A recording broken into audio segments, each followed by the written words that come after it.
అధ్యక్ష ఈరోజు గౌరవనీయులు బట్టి విక్రమార్క గారు సభలో మాట్లాడుతూ అన్ని కూడా పచ్చి అబద్ధాలను గోబల్స్ను ఎన్నికల ప్రచారంలో ప్రతిపక్షంలో ఉన్నప్పుడు ఏ రకమైన మాటలు చెప్పారో ఈ సభలో కూడా అదే చెప్పారు. నేను I want to prove all those things. మొట్టమొదటిది ఆస్తులు అమ్మడం లేదు, మేము మీలాగా ఇది అబద్ధము అని డిప్యూటీ సీఎం గారు చెప్పారు. I would like to show the record. GO number 54 dated 26 June 2024 ఈ ప్రభుత్వం వచ్చిన తర్వాత ఏంటిది? ల్యాండ్స్ రంగారెడ్డి జిల్లా alienation of the government land to an extent of 400 acres survey number 25 situated in Gachibowli village Serilingampally mandal in favor of Industrial Infrastructure Corporation for the purpose of development of IT and mixed use on payment of market value 75 crores per acre.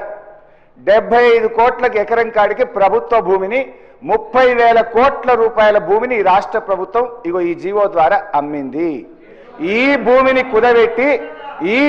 కుదబెట్టి TGIIC వాళ్ళు బ్యాంకుల్లో 20,000 కోట్ల అప్పు తేవడానికి 3 నెలల నుంచి కాలుకు బల్పం కట్టకుండా తిరుగుతున్నారు. గౌరవనీయులు ఉప ముఖ్యమంత్రి గారు ఏమన్నారు? మేము భూములు అమ్మలేదు అన్నారు. 75 కోట్లకు ఎకరం కాడికి భూమిని అమ్మినామని స్పష్టంగా జీవోలోనే ఇచ్చారు. ఒక నిమిషం, లెట్ మీ కంప్లీట్. అధ్యక్ష, బాగా అనుభవం ఉన్న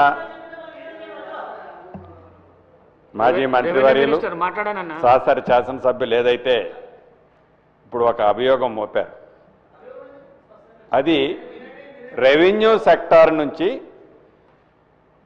ఆ సెక్టార్కి ట్రాన్స్ఫర్ చేసి దాని కాస్ట్ రేపు దాన్ని రియలైజ్ అయిన తర్వాత ఆ అమౌంట్ని దీనికి తీసుకునే ఉద్దేశంతో దాన్ని చూపించామే తప్ప, అంటే 30,000 కోట్లు ఆ సెక్టార్ నుంచి రెవెన్యూ సెక్టార్కు లేకుంటే ఆ ఖాతా నుంచి ఇటు వచ్చినట్ల ఏదో ఒక పేపర్ చూసి మీరు అమ్మిన దాంతో పోలిస్తే మేము అమ్మిందంత అధ్యక్ష. ఒక్క గజం ఇందిరమ్మ రాజ్యం వచ్చిన తర్వాత ఈ రోజు వరకు మేము ఒక్క గజం అమ్మినట్లు మీరు రుజువు చేయండి. మీరు మాట్లాడే దాంట్లో ఒక బేస్తో మాట్లాడండి. అనుభవజ్ఞులు మీరు చెప్పండి. కానీ అసత్యమైనవన్నీ కూడా సత్యంలాగా మీరు అలా ప్రజెంటేషన్ చేయటం కరెక్ట్ కాదని ఈ వేదిక ద్వారా వారికి చెప్తున్నాను. హరీష్ రావు గారు ఇప్పుడు వారు చెప్పింది నేను చెప్పిన కదా. వారు ఏమన్నారు? మేము 30,000 కోట్ల భూమి అమ్మినాము, వాళ్ళు కుదబెట్టినాక వచ్చినాక పైసలు తీసుకుంటాము అంటుండ్రు. ఎప్పుడు ఇస్తామా? పైసలు ఇంకా రాలేదు. అమ్మిన మాట వాస్తవము. టీజీఐసీకి పైసలు రియలైజ్ అయిన తర్వాత రాష్ట్ర ప్రభుత్వం తీసుకుంటుంది. తీసుకోరా చెప్పండి. ఈ జీవోని క్యాన్సిల్ చేయండి, ఫ్రీ ఆఫ్ కాస్ట్ చేయండి.